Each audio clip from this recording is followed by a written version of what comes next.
This is a unique show because I have some very special guests with me. One was an all-pro flanker for the Cleveland Browns and scored 6 touchdowns in one game, a record that still hasn't been broken. And he happens to be my father, W.A. Dub Jones. One of the greatest enjoyments that I have now in experiencing the outdoors is the simple fact that my children really enjoy it. I do a lot of hunting. I enjoy that. I also do a lot of sporting clays, which I really enjoy. Well, as a young boy, I had opportunities to go out on the farm at 8 or 9 years old. I just went with my father. Each good experience laid the groundwork for the next adventure.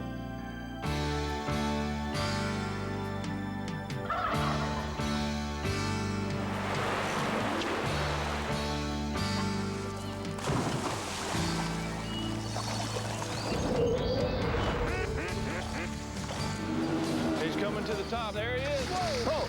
Oh, there you go, Dave. What a great feeling when that muskie hits that line. I've never experienced anything like that.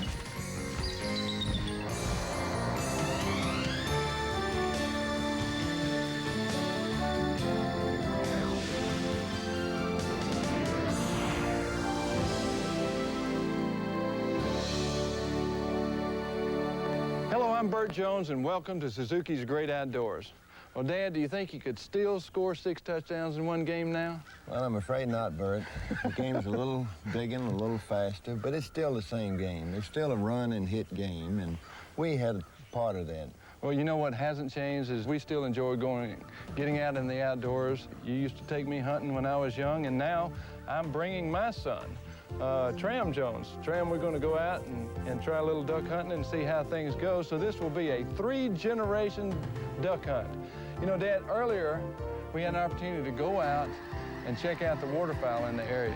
You know, Dad, that was a pretty spectacular sight when we rode up on all those geese. That was a lot of geese, wasn't it? It was. I don't think I've ever seen anything comparable to it. It was beautiful. I suppose that these rice fields and This it was just Mississippi perfect Delta, as it habitat. funnels down right here, provides a good habitat where the rice and the beans and they all get together. Tram, did you notice in the geese, or as we were looking at the geese, the speckled bellies were off to one side, the snow and the blues were all together, and they just kind of got up and it looked like 2 groups going out there.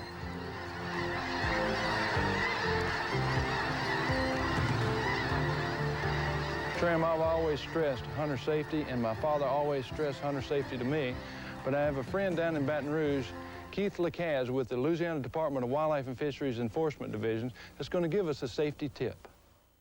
Keith, we're duck hunting here in Louisiana, and we probably will be going to the blind on an ATV. Can you help me with a safety tip? Sure can. The first thing to remember whenever you're traveling by ATV is that you want to have your firearms unloaded. The second point is to have them, if you have carriers, brackets on the ATV, for placement of the firearms, then they should be locked down and secured in those. Quite often in a duck blind, it's a very confined area, and it seems kind of like popping corn at times, sometimes with people you're not familiar with. How about a little tip about that? The main thing to remember is once you are in the blind and the hunt is taking place, you need to have communicated with the other person in the blind and worked out who is going to shoot at what. One guy's going to shoot on the left-hand side of the blind, the other guy's going to take the shots to the right. Never should you have a situation where you've got crossfire. Never should you have a situation where one hunter would be jumping up in front of the other hunter to take a shot. A lot of communication should take place there and a lot of careful coordination. Well, thank you very much, Keith, for being with us today. Thank you, Bert. And remember, when you see an enforcement agent in the field, he's your friend. He's there to help you and help you be safe. Suzuki's Great Outdoors this week with Bert Jones is brought to you by American Suzuki, committed to bringing you the most innovative motorcycles, ATVs, and outboard motors on the market today. Suzuki, the ride you've been waiting for.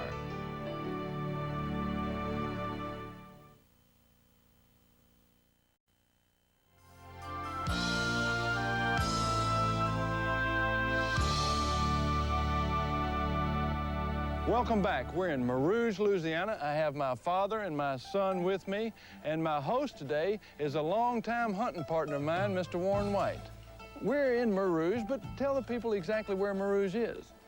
Well, Mer Rouge is in the northeast part of Louisiana in Morehouse Pass, the eastern side of Morehouse Pass, in the Delta section. The story goes that many years ago, the Indians came up to the west of here and looked off into this valley and saw a sea of red sagegrass, and so they named us Mer Rouge, which means Red Sea. Mr. White, we've hunted many years together, but how exactly are we going to approach this hunt with my father and my son? Well, I believe we should go make a hunt first in a sunken blind, in a pit blind. Okay. And in a very good duck hole, one of the best I've ever seen. A little honey hole. Yeah, I mean it's a little honey hole. Then from there, we'll just play it by ear. Well, Warren, every hunt I've been on with you has been exciting, so there'll be a lot of excitement going on. So I'm ready. Let's go try the pit blind first. What do y'all say? Let's do it. I'm ready. Well, you know, the wonderful thing about this hole is that even though they're going to light over yonder 100 yards, they'll always come over this blind. So they do. They fly over this hole. So they'll give us an opportunity. Yeah, they'll give us a chance, and if y'all can hit them, I know Bert can every now and then, but I don't know about these other guys. I know Tram can. We've got... Now, Warren, correct me, but this is the natural Mississippi levee right here. That is the west bound of the Mississippi Delta. Okay, that is the west bounds, this hill, literally right here, of the Mississippi Delta. That's and right. really one of the things that makes this area so good for duck hunting is the fact that the west bounds of the Mississippi Delta and the eastbound, that being over on the Mississippi side, it forms a little chute where it comes in here. About 38 miles wide, right through 38 miles here. wide, the delta itself. So that's probably, if not the narrowest, one of the it's the narrowest point of the Mississippi Delta. It's the narrowest part of the Mississippi Delta. Well, Warren, I've got this little chocolate lab. He's not highly trained, but he's one of these dogs. This dog, you see where he's looking at the Every sky second. better than we are. Yeah, he's watching. And he'll pick up a duck. All I do is watch this dog's eyes. Yeah.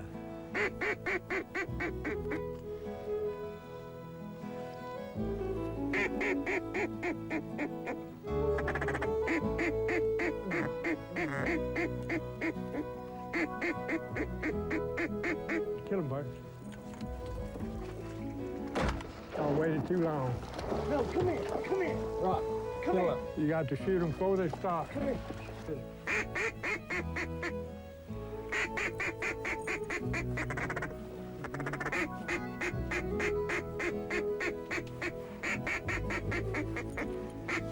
Get him, y'all. Get him. You got one of them. Hey, Warren, you know, we were being nice. We had that nice little group of teal that came in, sat right here, and you and I let Daddy and Tram shoot. That's right. And they did a magnificent job almost. I mean, they killed 2 ducks. They killed 2 ducks. I guess that One apiece. one apiece. So you can't fuss about that. You've been with some people that shoot a half-box shell and you still ain't got a duck.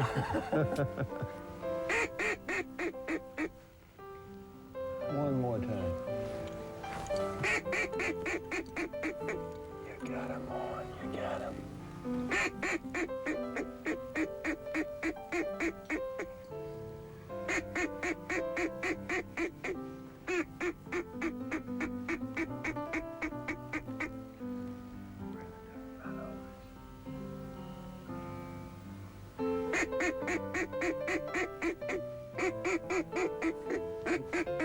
Get him, boy.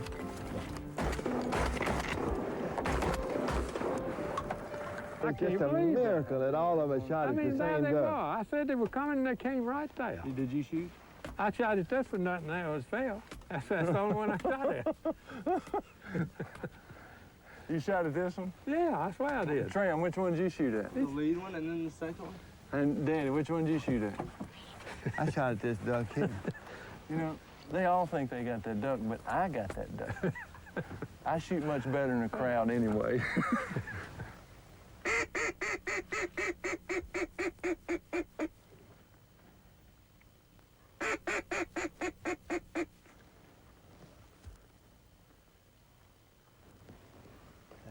Make tough. If they do come.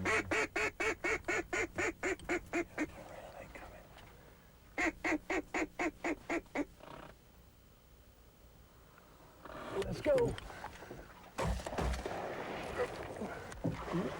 You hit them both. Well, that was the lead greenhead. That's the one I was working on. I thought you did an excellent job of calling, Warren. You did? You did. Oh, you thought so? Yeah, I thought you did an excellent job. I mean, they just came right on in here. Are we in that? Knowing when to call is more important than how you call. That's right. Well, we've had pretty good hunters, right? Let's try another spot. You know, Dad, I think you missed a couple in there today, didn't you? Oh, I don't think so. You don't think so, Mr.? I really don't. I might have almost missed looking- one early on. His lead looked good to me now. It's not supposed to be as good as a quarterback's lead because only all he has to do is catch the ball. Oh, is that right? Really, the only time I missed is when I was shooting by myself. Oh, I said, you like me, you shoot better in the crowd, Right, too. right. Well, I tell you what, we'll have Tram tomorrow, so we can both shoot better, and we'll have a good retriever. We'll have Rock the dog and Tram the young boys. So y'all stay tuned. We'll be back with some more fine duck hunting right here in Rouge, Louisiana.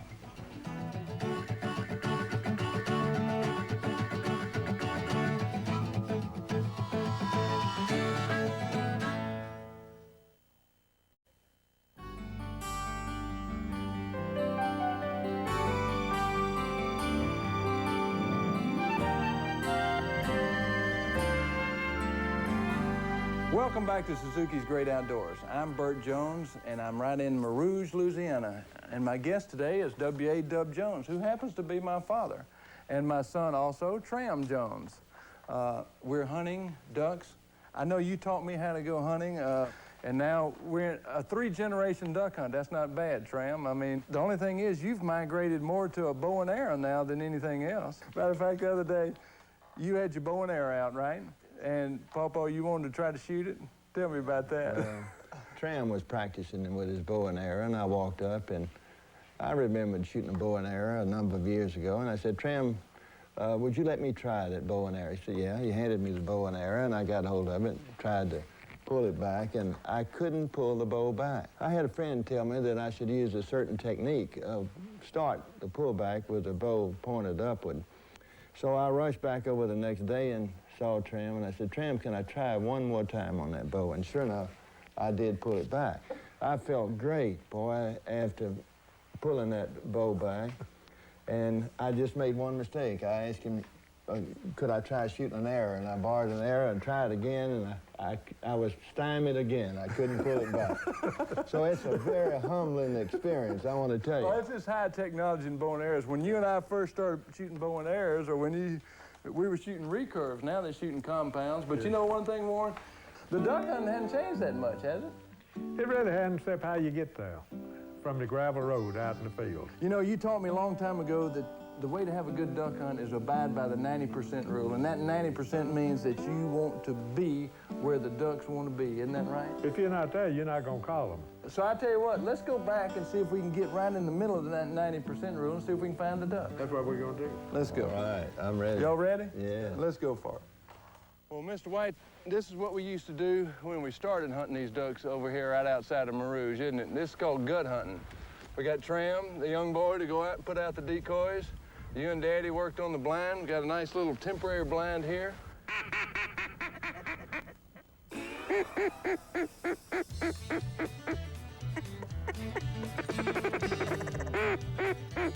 He's coming.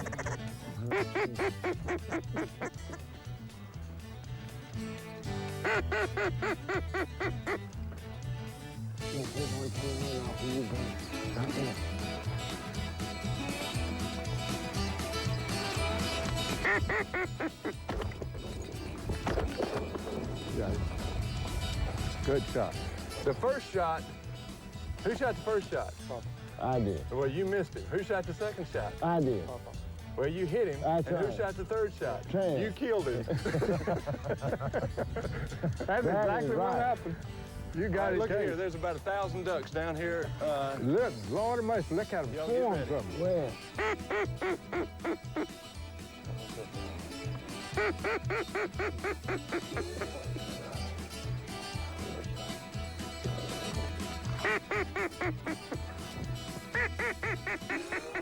Kill him now. Kill him, kill him, kill him, kill him, kill him. You got to get up quicker, Tram. Heads up. Come here. Come here. Rock, come here. There you go. Attaboy. You pick it.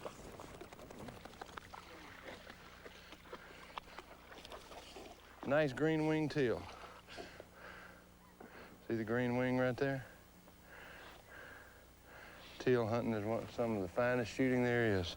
Well, you know, a lot of things have changed, but one thing that hasn't changed is, look at these pintails.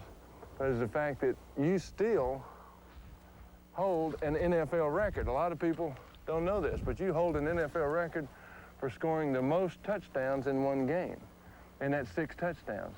And it has since been tied by Gale Sayers. Look at these two mallards right off to the right. So another pretty good coach was Air Parsegian. He played on that team also, didn't he? Yeah, he sure was. He was coaching Notre Dame in one of my favorite games when you were at LSU, and Notre Dame had the #1 team of the nation, or the #1 defense of the nation at the time, and LSU played them as an underdog and ended up winning the game. Decisive win with you throwing 3 or 4 touchdown passes. That was a fun game. One of the great games for us.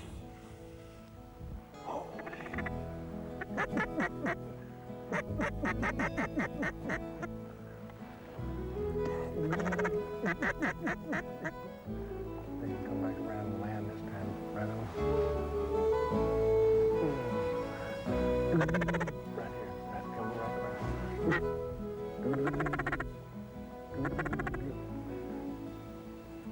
Let's go.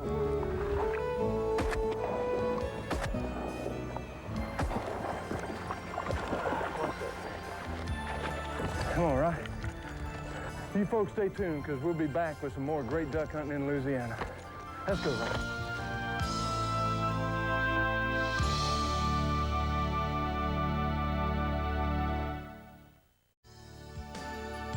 Suzuki's Great Outdoors this week with Bert Jones is brought to you by American Suzuki, committed to bringing you the most innovative motorcycles, ATVs, and outboard motors on the market today. Suzuki, the ride you've been waiting for. For fun and excitement, learn to shoot at Federal's Wing and Clay Shooting School. For information, call 1-800-888-WING. Call today.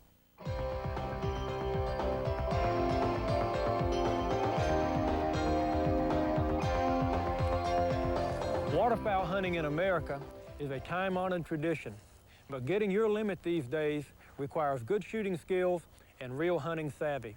I'm Marty Fisher with this week's Federal Shooting Strategy and some tips that might make you a better duck hunter. First of all, scout your hunting areas ahead of time. You'll have more chances of success if you set up where the ducks want to be. Learn to blow a duck call competently and only call when the ducks are not doing what you want them to do. Overcalling generally results in a missed opportunity. If you have ducks working in close, they are coming into and are looking directly at the caller. So be careful not to move or look up. Spooked birds will often flare out of gun range. Good camouflage and confidence in your shooting will also help. But if you're going to hunt ducks, by all means do so responsibly. Identify your target and make sure that you only take shots that are well within range. I'm Marty Fisher.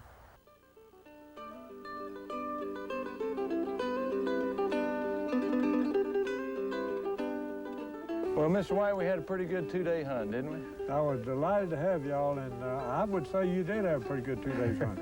If shooting shells is a good hunt, y'all had a good hunt. We certainly did. Daddy, I appreciate you coming out and going hunting with me again. It was my pleasure. It was a terrific hunt, and I appreciate the invitation. From Warren. And Tram, from Warren, my oldest boy, I appreciate you coming out and taking another duck hunting with me. And remember, let's pass this great tradition of enjoying the outdoors along. As my father did for me, he took me out when I was a young boy. I'm taking my son out now. Take the youth out. Let them experience the outdoors. I'm Bert Jones. So long for Suzuki's Great Outdoors. Well, I tell you, old Rock has had a full day. Looks like he's ready for his midday nap, doesn't it? I think he's having it. I think he's having a having nap, it. well-deserved A nap. well-deserved nap. Yeah, that's his heart. He found that last lost duck. He That's certainly what I did. loved about him. Good boy, Rock.